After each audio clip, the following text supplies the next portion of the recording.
taking mushrooms in the mountains of Colorado, and the vision was called BUDDHABOT.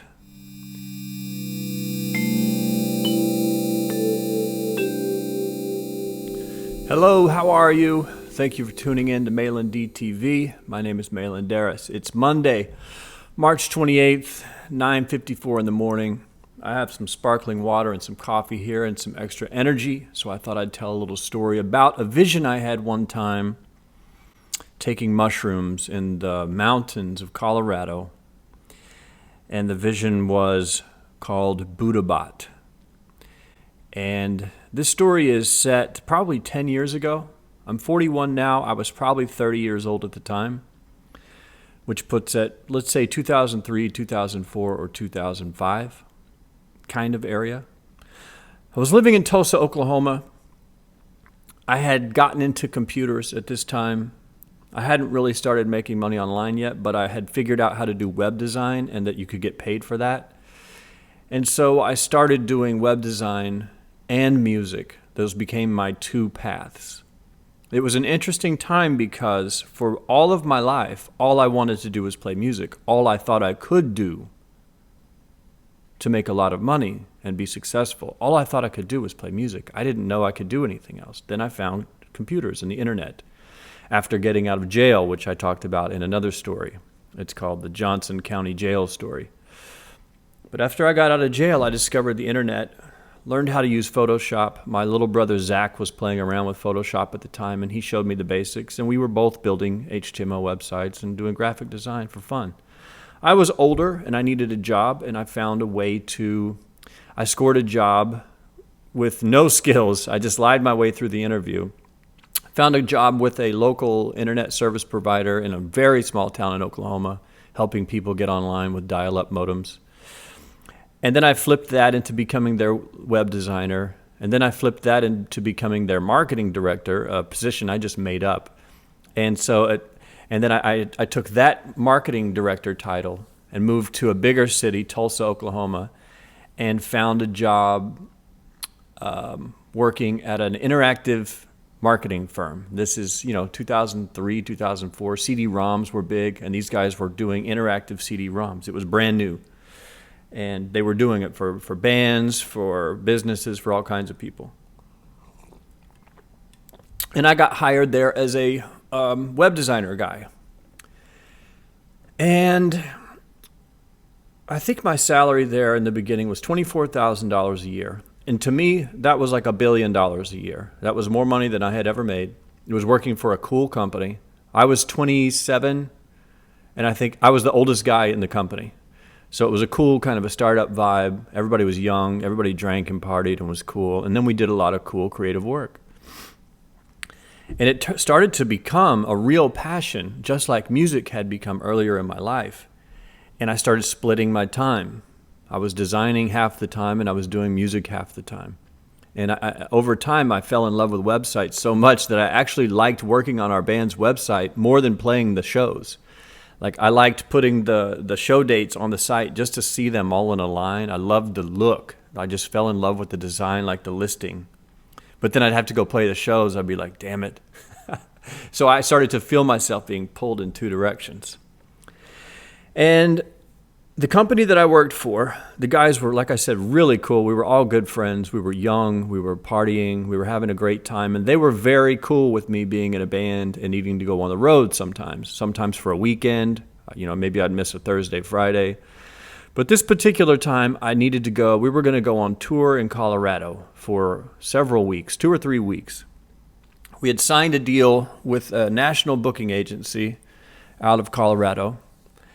And we were taking it to the next level at this point. We were going to leave our little local circuit and go hit the road and see if we could do it. And so this first experiment was a 2 to 3 week tour in Colorado.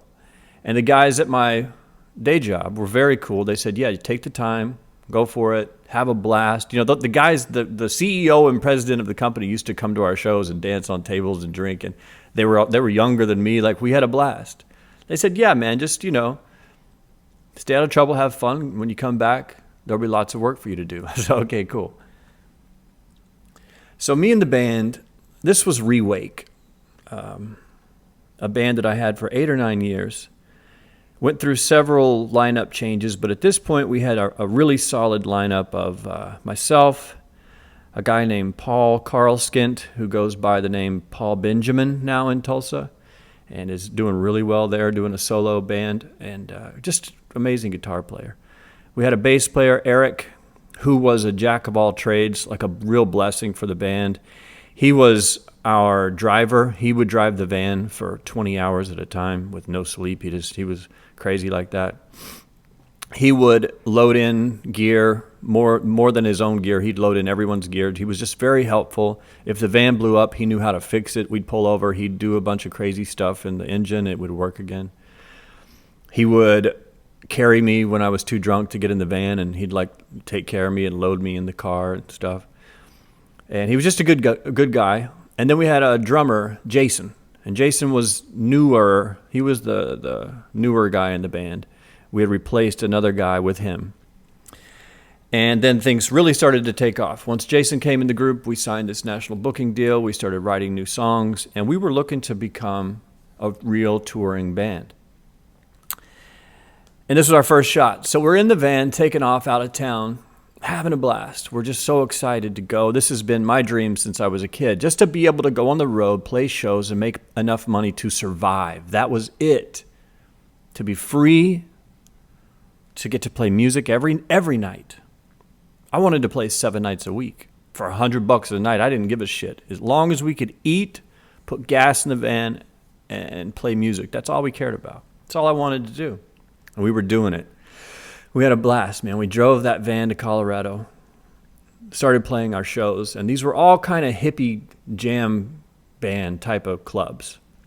Colorado's got a lot of hippies in it. And my band, Rewake, we weren't supposed to be a hippie jam band. But no one knew what to do with us, because if we sounded like 3 bands, we probably sounded like a mixture of Sublime, Rusted Root, and Jane's Addiction. So it was kind of ska reggae, kind of world music, but it had a hard edge and crazy vocals and delay and stuff like Jane's Addiction. So no one, if you asked me what we sounded like, we didn't know. It sounded like a UFO was taking off. It was weird. But what happened was we played extended length songs. Paul was such a great guitarist that we figured out that we could do really long shows if we just let Paul solo a lot. You know, if we had 15 songs, we could actually fill 30 songs worth of time because Paul could play solos from the morning to night without missing a note or repeating any patterns. It was amazing. So we had turned into this really long, extended jam band, but we weren't a hippie jam band, you know. I didn't think so anyway, but we started being booked on those shows because that's just kind of the category we fell in. And we played with all the big, you know, Humphreys McGee. We played with Jacob Fred Jazz Odyssey. I can't remember all the names of the bands we played with, but there were a lot of hippie jam bands.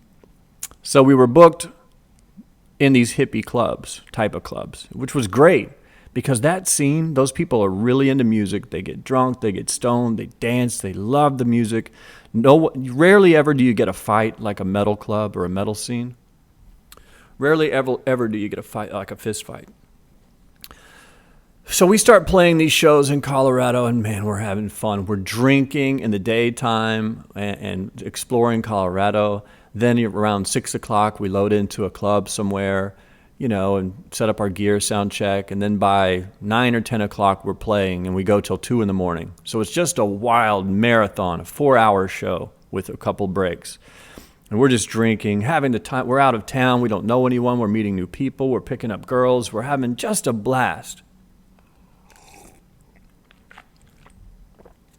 Our drummer picked up a chick the first night of the tour, the first show, the first night, and he kept her with us. She followed us in her car for, I think, 4 or 5 days. That's just kind of what happens on the road, man. Really, I could tell you 1,000 stories, but I won't get into them all because we'd probably all get arrested. But I do remember at one point I crashed. We were riding these bucket cars down a mountain, and I was so drunk I didn't know how to control my little cart. And the thing took off, started going 90 miles an hour, and I was so drunk it just crashed. And I fell out of it and tore my knees up, my elbows, cuts all over me. This is like day 2 of the tour. I'm already limping and bleeding, and we're like, oh, God. But anyway, we're probably halfway through the tour, playing this show at this outdoor club in somewhere in, I forget where. Seems like, oh, I can't think of it. It doesn't matter. But we're playing this show outdoors, beautiful night. We're taking a set break, and some guy from the audience that we don't know comes up and says, hey, I've got some mushrooms. Do you guys take mushrooms? And he's talking to our drummer. He's like, hell yeah, give me all you got. And he brings the guy over to me. He says, hey, man, this guy's got mushrooms. Now, Jason and I, the drummer and I, we were more wild men. Like, we would do drugs. We would drink like crazy. Paul drank, but he stayed in control. And Eric was 100% sober. He has never had a beer or a joint or any drug in his life. No alcohol, nothing in his entire life. But Jason and I would do just about anything. If you had cocaine, we'd do it. If you had heroin, I don't know. We were never approached with heroin, but I would hate to admit that we probably would have done it. And we would drink a lot. That was how we bonded. The first night he played with us, he said, you know, I really love drinking. I said, you know what, I really do too. And we became really good friends. But so this guy gave Jason some mushrooms. He brought the guy to me, showed me what he had given him, and we split them. We took them. A bunch of mushrooms in the mountains in Colorado. We finished the show. The show was great, man. It was a great time. Made a little bit of money. And they gave us a cabin to stay in, some sort of a cabin or a house. And Jason and I were tripping on mushrooms at this point, and we just wander off into the grass. And we laid down in the grass. It wasn't really a cliff, but we were near a big drop-off that went down to a highway. We just kind of got near the edge of it. It was kind of dangerous, and we laid down and just looked at the stars, laughed, played with the flowers, and talked for hours. And at some point, he went back inside to find the guys, and I just stayed out there in the grass. I was like, I'm just going to live out here. I'm going to sleep out here. I don't care. I'm never going to leave this. And while I laid out there on that hill, I started just thinking about life. And I knew that I had 2 conflicting paths. And I still have these 2 conflicting paths to this day. This is 11 years ago, remember? But the 2 paths were, as I laid out there in the grass, I kind of saw it. One part of me was like this unshowered, wild drinking, maniacal singer who wanted nothing more than just to live in a van, sleep in cheap hotel rooms, motel rooms, play music and make a little bit of money, maybe get a record deal one day and make a bunch of money. But the real identity was just out of control, rock and roll singer, making it day by day. That was half of my identity. Then the other half, I had really fallen in love with computers and design and technology. Totally conflicted the other side. Dirty hippie singer, wild man, doesn't care, lives on the road, sleeps in the street, doesn't care. And this other guy that was like really into excellent web design, technology. At the time, we were doing a lot of Flash stuff. I was learning scripting. I was making websites, and I just loved the internet. And I laid out there in the grass thinking, what am I going to do? Like, how do I do this? Which one am I going to be?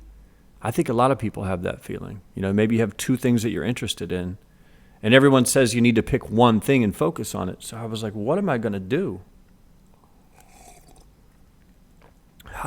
Which one of these paths am I going to choose?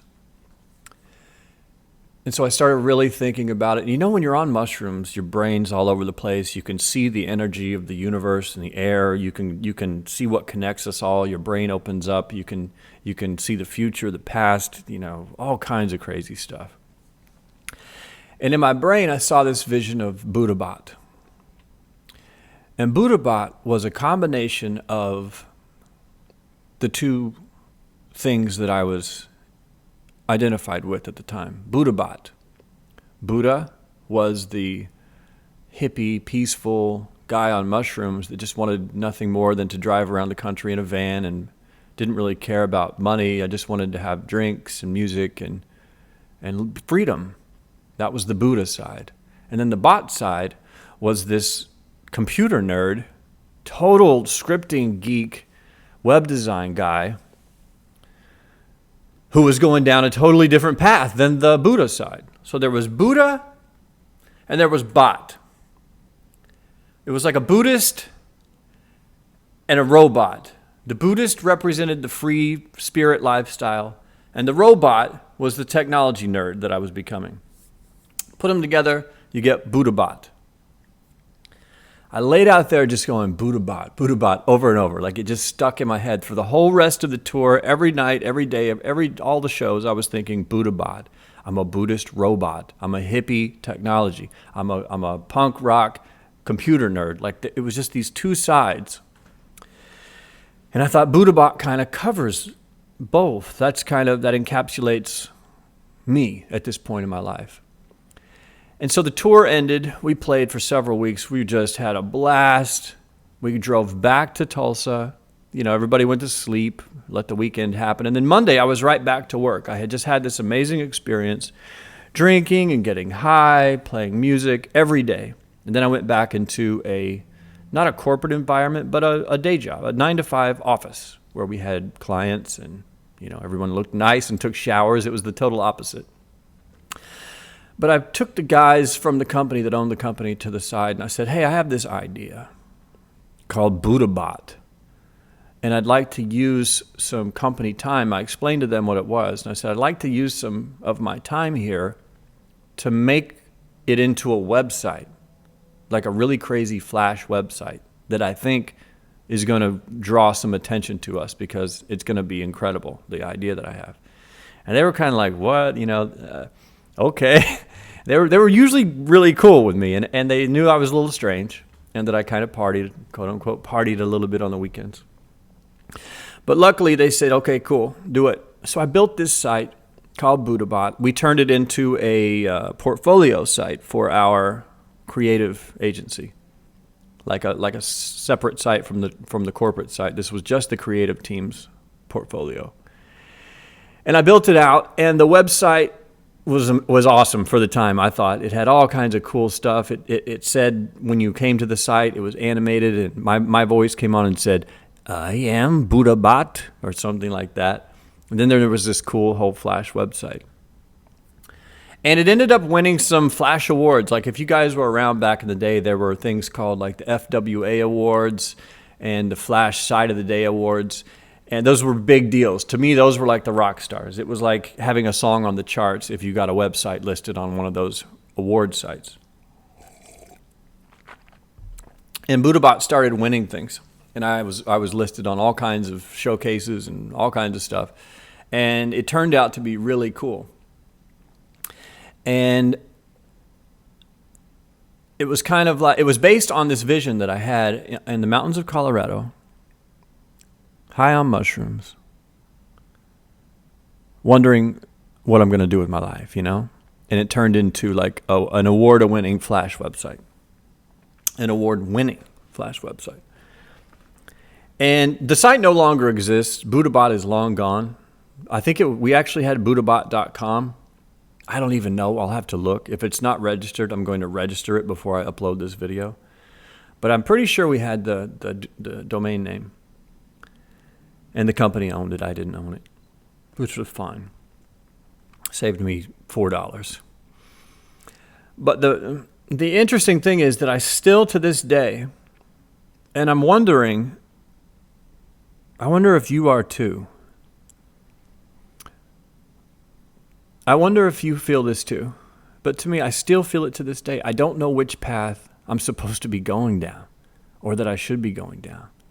The technology geek side of me, which is the one that most of you guys know me as, or the crazy, dirty hippie side of me that all of my old friends know me as. Can you be a computer geek and a rock star at the same time? I don't know. I still haven't quite figured it out. And 100% honesty, the blog is helping me with this. People always ask me, they say, should I start a blog? And I always say no, like you don't need one. No, there's too many blogs. But honestly, a blog is very helpful. I've been using this blog to kind of try to put the two things together. Like I had the blog run as a poet. I would upload poems and like weird videos and short blog posts, and no one really paid attention. 5 or 10, 15 of my old friends would come in and comment or whatever. And then I started writing about affiliate marketing, and thousands of people started coming in and commenting, and the whole thing blew up. But now I find myself caught again when I look at my life and my online persona, at least, which is a version of my real life, my real persona. I don't really fake it with you guys. I'm not trying to be someone I'm not. And you can probably feel it, but I still feel stuck. Like, am I this crazy free-living hippie guy that I used to be? Or am I the geek computer web designer guy that I turned into? And I still don't know. I know which one gets more of a reaction online for me is definitely the computer geek. But the child in me still wants to be that music guy. Like that was me for 20 years, I guess. It's hard to drop that. I don't want to drop it. Music is my blood. Like not playing in a band and playing shows for this year has been painful. I'll be honest with you guys. The affiliate marketing thing has been fun. But not playing music is like having a knife stuck through your heart and it just stays there. And the only way to take it out is to record songs and perform them. That's the only way to get that knife out. But I'm still stuck. And maybe you are too. Maybe you are a family man or a mom, a mom or a dad. And that's your identity, but you also might be something else, an artist or a writer or a fitness enthusiast. And you think in your head, I like being the person that I am, but how could I combine that with this other thing, this hidden passion that I have that no one really knows about yet? My family knows me as mom, or my family knows me as dad, but they don't know me as a fine artist. And little do they know, I used to paint every day. And not painting, while I love being a mom or a dad, while not painting, is painful. So I think I'm hoping it's a common thing. And I want to hear from you guys. Because I don't think it's just me that might have kind of a conflicting identity situation going on. There are lots of people who don't have it. I know that for sure. Because when you see someone who's focused on one thing, they just have the one thing, they make a lot faster progress than those of us that have multiple things, multiple identities or hobbies, talents. Like if you find a guy who's a welder, born to be let's say a boxer, like Mike Tyson when he started boxing. This guy focused 100% of his time on becoming a world champion. And he did it. He was the youngest world champion ever. He spent every waking hour focused on being a boxer. So if he had been focused on being a boxer, but also was focusing on being a rapper, he probably never would have become a world champion or a rapper. That's the difficult thing. When you're splitting your time up between things, it takes twice as much time to become great at each one. So instead of spending 24 hours a day on boxing, you're spending 12 on boxing, let's just, for example, say 12 on rapping. And so you have to work twice as many days to become just as good at both things. So it's difficult. So I'm posting this as a kind of a signal that I'm sending out to hear what you guys have to say and what you think. Also, what you think of how I'm doing. Am I pulling it off? Some of you guys that follow me tell me I'm doing fine. They say, yeah, you're exactly what you are saying in your head. You're like a musician, weirdo, crazy guy, but then you're also this computer nerd that we like to pay attention to too. And maybe I'm combining it better than I think I am. But in my brain, this is the kind of thing when I lay down at night, this is the kind of thing that messes with my head. It's like, why did you write that affiliate marketing post? You should be writing music. And then when I start doing music, I'm like, why are you doing that? You already tried that. It didn't really work. You should focus on this affiliate marketing thing. Become an online blogger guy, which I've kind of always been, to tell you the truth. I've always had a blog. It may surprise you to know this because I only started writing about online marketing 2 years ago, but I've had the blog for like 12 years. I started the blog 10, 11, 12 years ago. I've always loved blogging. I had a webcam show doing this called Malan DTV before YouTube was even created. I was doing it on my own website. I had a streaming software that I had to install on my own server. I ran the whole thing by myself. I would do these videos from my house, and the local papers and radio stations would talk about them. It was crazy. And then I found an email once where I emailed my friend and I said, hey, I think I'm going to move Malan DTV to this new thing called YouTube. I think it's really going to be big. And I did, but I didn't stick with it. So imagine if I had stuck with that webcam show, Malan DTV, from like 2002 or 2004, whenever it was, I'd probably have 1 billion subscribers on YouTube now because I would have been one of the pioneers. But I'm just saying, I've been doing this a long time. I've been splitting my time a long time. Blogging, webcam show, / music, dirty hippie guy. It's very strange. I mean, how can you be Jim Morrison? I guess the question is, can you be Jim Morrison and Bill Gates at the same time? I don't know. I don't even know if I'm pulling it off. But that's all the video's about today. I wanted to get that out. I want to hear if you guys are feeling the same thing or have this same kind of issue. And then I also want to know how you think I'm doing. Am I pulling it off? Am I screwing it up? Is there something I could be doing better? Is there something I'm doing really well? Let me know in the comments. And we'll talk about it there. That's it. I hope this has been an interesting video for you. It has been for me. That's a cool story that I've had on my mind for a decade or so. I wanted to share with you guys. So that's it. I'm going to shut this down. But before I go, let me just remind you all the general basic bullshit about YouTube. If you like the video, click the like button because that helps me spread the word to other people. Be sure to subscribe to YouTube if you want to get updates. And then there are links in the description to, number 1, my email list, which is free. And number 2, there's a link to Mad Society, which is an online marketing forum that I run right now. I don't advertise it or talk about it a lot, but it is open. It's in beta. There's several hundred affiliates in there and some really, really cool stuff going on. So if you guys are interested in making money online, you can go there. If you want to hear some music that I've done, you can go to malandarras.com/music, and it's listed there. There's some of the more recent stuff and some old stuff too. Anyway, that's it. Thanks to everybody for tuning in. This has been another long story episode of Malan DTV. March 28th, it's 10:22 a.m. I went on way too long, but that's okay because I love you. And I will see you in the future.